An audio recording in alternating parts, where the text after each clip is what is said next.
കുറച്ച് വർഷങ്ങൾക്ക് മുമ്പ്, അതായത് കേരള ലോട്ടറിക്ക് 20 ലക്ഷവും 30 ലക്ഷവും 40 ലക്ഷവും 50 ലക്ഷവും 60 ലക്ഷമൊക്കെ ആണ് സാധാരണ ലോട്ടറിക്ക് സമ്മാന തുകയായിട്ട് ഉണ്ടായിരുന്ന ആ ഒരു കാലം. ഇപ്പോൾ നമുക്കറിയാം ബെമ്പറിന് 25 കോടി വരെ ആയിട്ടുണ്ട് എന്ന് നമുക്കറിയാം. പക്ഷേ അന്ന് ഇതുപോലുള്ള തുകകളുള്ള ലോട്ടറിയൊക്കെ ആയിരുന്നു. അന്ന് ബെമ്പറാണെങ്കിൽ മാത്രമാണ് 1 കോടിയൊക്കെ കിട്ടിക്കൊണ്ടിരുന്നത്. അപ്പോൾ ആ സമയത്ത് കേരള ലോട്ടറിയുടെ സമ്മാനങ്ങൾ ഒരു മാസത്തിൽ തന്നെ 2-3 തവണ അടിക്കുന്ന ഒരു കുടുംബമുണ്ടായിരുന്നു. തീർച്ചയായിട്ടും ആ കുടുംബം കേരളത്തിലല്ല, അങ്ങ് ദൂരെ മുംബൈയിലായിരുന്നു. അവിടുത്തെ ഒരു ഫ്ലാറ്റിലാണ് അവരുടെ അഡ്രസ്സ്. ആ കുടുംബത്തിലുള്ളവർക്ക് തന്നെ ഒരു മാസം 2-3 തവണയായിട്ട് ലോട്ടറി അടിക്കുകയായിരുന്നു.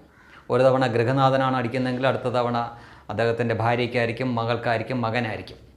ഇങ്ങനെ ഇത് ആവർത്തിച്ചു കൊണ്ടേയിരുന്നു. അങ്ങനെ ഇത് ഒരുപാട് തവണ ആവർത്തിച്ചപ്പോൾ, ഓരോ മാസവും ഇങ്ങനെ ആവർത്തിച്ചപ്പോൾ ചില മാധ്യമങ്ങൾക്ക് എന്തോ സംശയം തോന്നി. ഇതിൻ്റെ പിന്നിൽ എന്തോ കള്ളക്കളിയുണ്ടല്ലോ എന്ന് തോന്നി. അവരത് ചിലതൊക്കെ വാർത്തയാക്കി. അങ്ങനെ ഒരുപാട് തവണ ആവർത്തിച്ചപ്പോൾ കേരളത്തിലെ ലോട്ടറി വകുപ്പും ഇതിൻ്റെ പിന്നിൽ എന്താണ് കളിയെന്നറിയാൻ വേണ്ടിയിട്ട് അവരും അന്വേഷണം ഇതിൻ്റെ പിന്നിൽ നടത്തി. തുടർന്ന് അവർക്ക് മനസ്സിലാക്കാൻ പറ്റിയൊരു സംഗതി, ലോട്ടറി അടിച്ച വ്യക്തികളല്ല ഇവരാരും.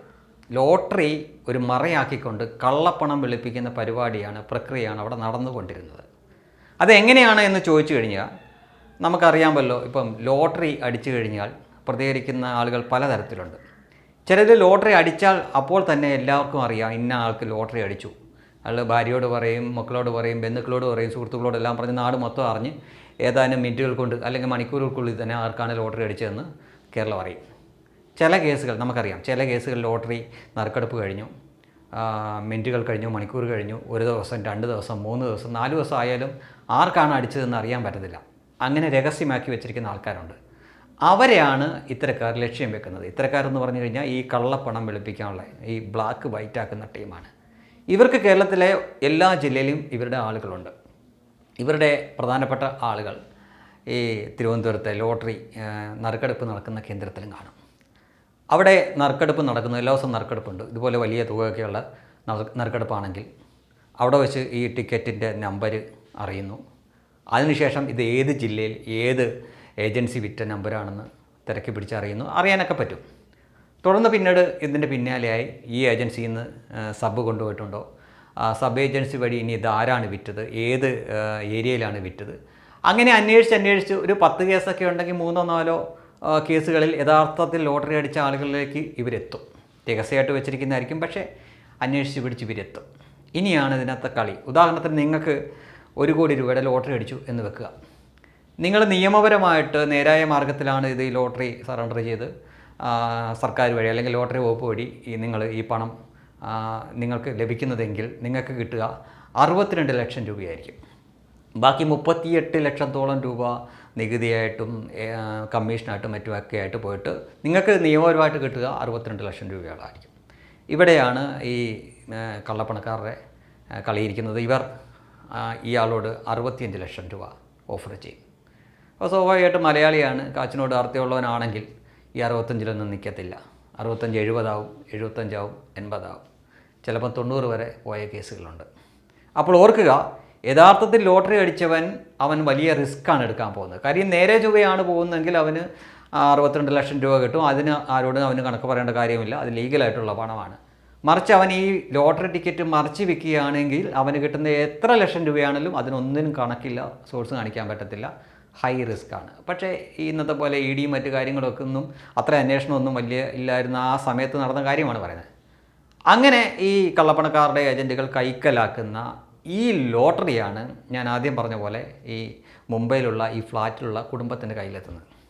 അവരവരുടെ കയ്യിലുള്ള കള്ളപ്പണം വളരെ നിസ്സാരമായിട്ട് ഈ ലോട്ടറി വെച്ചിട്ട് വെളുപ്പിച്ചെടുക്കും. സാധാരണഗതിയിൽ കള്ളപ്പണക്കാരുടെ കേസൊക്കെ നമ്മൾ കേട്ടിട്ടുള്ളത് 1 കോടി രൂപയുടെ കള്ളപ്പണമാണെങ്കിൽ 50 ലക്ഷം കിട്ടിയാൽ മതി, അവരത് കൊടുത്ത് വെളുപ്പിക്കും എന്നാണ് പറയുന്നത്. ഇവിടെ അവർക്ക് 62 ലക്ഷം, അതായത് 90 ലക്ഷത്തോളം അവർ കള്ളപ്പണം കൊടുത്താൽ അവർക്ക് 62 ലക്ഷത്തോളം രൂപ വെളുപ്പിച്ചെടുക്കാൻ പറ്റും. അപ്പോൾ മറ്റേ കേസിനേക്കാളും ലാഭമാണിത്. അപ്പോൾ ഇതിങ്ങനെ നിരന്തരമായിട്ട് ആവർത്തിച്ചപ്പോഴാണ് ലോട്ടറി വകുപ്പ് ഒരു നിയമം തന്നെ ഇതിന് കൊണ്ടുവന്നു. കേരളത്തിൽ വിൽക്കുന്ന ലോട്ടറിക്ക് മാത്രമേ ഇനി മുതൽ സമ്മാനമുള്ളൂ. അപ്പോൾ നേരത്തെ പറഞ്ഞ പോലെ ഈ മുംബൈ കേസിൽ അവർ പറഞ്ഞുകൊണ്ടിരുന്നത് ഇത് ഞങ്ങൾ കേരളത്തിൽ വന്നപ്പോൾ വാങ്ങിയ ലോട്ടറിയാണ്, അങ്ങനെയാണ് ഞങ്ങൾക്ക് അടിച്ചുകൊണ്ടിരിക്കുന്നത്, ഞങ്ങൾക്ക് ഭാഗ്യമുണ്ട് അതുകൊണ്ട് ഞങ്ങൾക്ക് എപ്പോഴും അടിക്കുന്നു, അതുകൊണ്ട് ആണ്. അപ്പം ലോട്ടറി വകുപ്പിനും മറ്റ് വകുപ്പുകൾക്കൊന്നും പറയാനില്ല, തെളിവുമില്ല. ഇത്തരം കാര്യങ്ങൾ നടക്കുന്നുണ്ടോ എന്ന കാര്യത്തിൽ അവർക്ക് ബോധ്യമുണ്ട്. പക്ഷേ ഇവരെ ഈ കാരണം പറഞ്ഞുകൊണ്ട് അറസ്റ്റ് ചെയ്യാൻ നിവൃത്തിയില്ല. കാര്യം യഥാർത്ഥത്തിലുള്ള ലോട്ടറി അവരാണ് സറണ്ടർ ചെയ്തത്. അങ്ങനെ വന്നപ്പോഴാണ് ഈ നിയമം വന്നത്. കേരളത്തിലുള്ളവർക്ക് മാത്രമേ, കേരളത്തിൽ നിന്ന് വിൽക്കുന്നവർക്ക് മാത്രമേ, കേരളത്തിൽ നിന്ന് വിൽക്കുന്ന ലോട്ടറിക്ക് മാത്രമേ സമ്മാനം. പക്ഷേ സ്വാഭാവികമായിട്ടും നിയമങ്ങളിങ്ങനെ ടൈറ്റാക്കുമ്പോൾ നിയമത്തിൻ്റെ വല മുറിക്കാൻ നിൽക്കുന്നവർ അതിലും കൂടുതൽ അഡ്വാൻസ്ഡ് ആവുമല്ലോ. അതുതന്നെയാണ് ഇവിടെയും സംഭവിച്ചത്. 5 കോടിയിൽ തുടങ്ങി 25 കോടിയിൽ എത്തി നിൽക്കുന്നു ഇപ്പോഴത്തെ ബെമ്പർ. നമുക്കറിയാമല്ലോ. ഇനി നിങ്ങൾ ശ്രദ്ധിച്ച് കേൾക്കുക. ഏറ്റവും ഒടുവിലെ 5 ബെമ്പർ എടുക്കുക. ഏറ്റവും ഒടുവിലായിട്ട് ഇവിടെ നറുക്കെടുത്ത 5 ബെമ്പറുകളിൽ ഒരേ ഒരു ബെമ്പർ മാത്രമാണ് അടിച്ച അതേ ദിവസം തന്നെ ആൾ ആരാണെന്ന് അറിഞ്ഞത്. ആളെ നമുക്കെല്ലാവർക്കും അറിയാം. അനൂപ് എന്നാണ്, ഒരു ഓട്ടോക്കാരനാണ്, തിരുവനന്തപുരംകാരനാണ്. അയാളെ നമുക്ക് അന്ന് തന്നെ അറിഞ്ഞു, അയാളുടെ കുടുംബം അടക്കം അറിഞ്ഞു, വലിയ വാർത്തയായി മാധ്യമങ്ങളെല്ലാം ആഘോഷിച്ചതാണ്. 25 കോടിയാണ് അടിച്ചത്. അയാൾക്ക് അതിനുശേഷം കുറേ നാൾ നാട്ടിൽ നിന്ന് മാറി നിൽക്കേണ്ടി വന്നു. അത്ര ശല്യമായിരുന്നു. പാർട്ടിയുടെ, അതായത് CPM-ൻ്റെ ഒരാൾ തന്നെ പാർട്ടിക്ക് 1 കോടി കൊടുക്കണമെന്നൊക്കെ പറഞ്ഞ് വിളിച്ചു. ഇയാൾ കൊടുത്തില്ല, ഇയാൾ സംഖ്യയാണെന്നാണ് അറിവ്. കുറേ നാൾ പിന്നെ മാറി നിന്ന് തിരിച്ചു വന്നു. ബാക്കി 4 കേസിലും ഏറ്റവും ഒടുവിലെ പുതുവത്സര ക്രിസ്മസ് ബെമ്പർ അടക്കം ബാക്കി 4 എണ്ണം അടിച്ചത് മലയാളിക്കല്ല, കേരളത്തിലല്ല, തമിഴ്നാടിനാണ്. ചിന്തിച്ചു നോക്കുക. അത് മാത്രമല്ല, ലോട്ടറി അടിച്ചതിന് ശേഷം ആളാരാണെന്ന് അറിയാൻ വേണ്ടി ഇവിടുത്തെ മാധ്യമങ്ങൾ അടക്കമുള്ളവർ ഒരുപാട് നോക്കി, ആളെ കിട്ടിയില്ല. ഓർക്കുക, അങ്ങ് ഉത്തർപ്രദേശിലെ, ഗുജറാത്തിലേക്ക് കുഗ്രാമത്തിൽ നടക്കുന്ന വാർത്തകൾ മാത്രം പൊടിപ്പും തൊങ്ങലും വെച്ച് നമ്മൾക്ക് വിളമ്പിത്തരുന്ന ഇവർക്ക് മൂക്കിന് താഴെ ലോട്ടറി അടിച്ചിട്ട് അതാരാണെന്ന് കണ്ടെത്താൻ പറ്റിയില്ല. 1 ദിവസം കഴിഞ്ഞ്, 2 ദിവസം കഴിഞ്ഞ്, 3 ദിവസം കഴിയുമ്പോഴൊക്കെയാണ് ലോട്ടറി അടിച്ചത് അത് തമിഴ്നാട്ടിലാണെന്നും ഇന്ന ആൾക്കാണെന്നും ഒക്കെയുള്ള വാർത്തകൾ വരുന്നത്. അവിടെയാണ് ഈ കളി നടക്കുന്നത്. ആദ്യത്തെ ഒരു കേസിൽ തമിഴ്നാട്ടിലുള്ള 2 പേർക്കാണ് ലോട്ടറി അടിച്ചത്. അവർ തിരുവനന്തപുരത്ത് വരുന്നു. ലോട്ടറി വകുപ്പിൽ പോയി നേരിട്ടാണെന്ന് തോന്നുന്നു ലോട്ടറി കൊടുത്തു. അതിനുശേഷം മാധ്യമങ്ങൾ ഇവരെ വട്ടം കൂടി ചോദിച്ചു, വലിയ തുകയാണല്ലോ അടിച്ചു, കോടിക്കണക്കിന് രൂപയല്ലേ, അപ്പോൾ ഇത് എന്ത് ചെയ്യാൻ പോകുമെന്ന് ചോദിച്ചപ്പോൾ അതിൽ കൂട്ടത്തിൽ ഒരാൾ വളരെ ലാഘവത്തോടെ പറഞ്ഞു, അതത്ര വലിയ തുകയായിട്ട് ഞങ്ങൾക്ക് തോന്നുന്നില്ല, കുറച്ച് ദിവസങ്ങൾ അല്ലെങ്കിൽ മാസങ്ങൾ കഴിയുമ്പോൾ തന്നെ ഇതിൻ്റെ ആയിട്ടുള്ള ആവശ്യമുണ്ടല്ലോ, അതങ്ങ് തീരും. അത് ചോദ്യം ചോദിച്ച ആൾ പോലും ഐസായിപ്പോയി. അത്ര ഒന്ന് ഓർത്ത് നോക്കുക. 500 രൂപ മുടക്കി നമ്മൾ ലോട്ടറി എടുക്കുന്നു, അതിന് 25 കോടി അടിക്കുന്നു, 13 കോടി നമുക്ക് കിട്ടുന്നു. പക്ഷേ നമ്മളെ സംബന്ധിച്ചിടത്തോളം വലിയ തുകയാണ്, ബോധം കെടാൻ തന്നെ കാരണമായിട്ടുള്ള തുകയാണ്.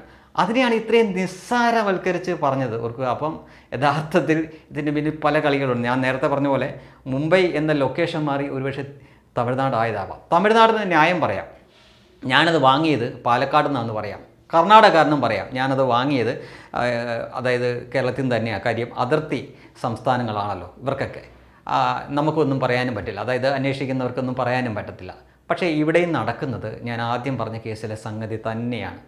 ഒറ്റ കാര്യം കൂടെ അറിയാനുള്ളൂ, ഇതിൽ ഇവിടുത്തെ ഭരണകൂടത്തിന് പങ്കുണ്ടോ, ഇവിടുത്തെ ഭരണത്തിൻ്റെ ഭാഗമായിരിക്കുന്ന CPM-നും കൂടെ പങ്കുണ്ടോ? അതായത് വലിയ തുകകൾ, വലിയ കള്ളപ്പണങ്ങൾ വെളുപ്പിക്കാനുള്ള ഒരു മാർഗമായിട്ട് ഈ ലോട്ടറിയെ മാറ്റിയോ? അതുകൊണ്ടാണോ ലോട്ടറി ഇത്രയും വലിയ തുക സമ്മാനമായിട്ട് കൊടുക്കുകയും അതുവഴി ഒറ്റയടിക്ക് 13 കോടിയൊക്കെയാണ് വെളുപ്പിച്ചെടുക്കുന്നത്. ഓർക്കുക, 13 കോടി കള്ളപ്പണമൊക്കെയാണ് ഇതുവഴി വെളുപ്പിച്ചെടുക്കുന്നത്.